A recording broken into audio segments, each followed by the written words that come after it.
Vedanta society কোনো ব্যক্তির ব্যাপার নয়, বেদান্ত কারো ব্যক্তির ব্যাপার নয়, এটা আমাদের ভারতবর্ষের নিজস্ব সংস্কৃতি, আমাদের নিজস্ব জিনিস। হ্যাঁ, এটা নিজস্ব জিনিস, এটা আমার জিনিস নয়, এটা বেদান্ত সোসাইটির জিনিস নয়।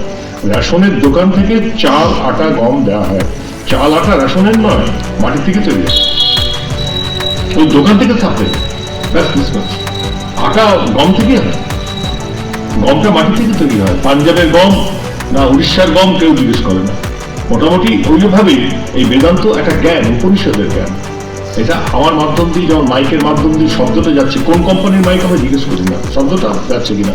আমি এরকম একটা মাইকেরই মতো তার দ্বারা এই কথাগুলি বলে চলেছি, রোজ নিত্য বলে চলেছি। মানুষ নিচ্ছে, মানুষ শুনছে, 10 জন 5 জন 15 জন। এখানে এমন দিন আছে 2 জনও বসেছিল, আবার এটাও আছে 500 জন বসেছে। ঠিক আছে, 2 জন শুনলেও তো শুনলই, একই কথা।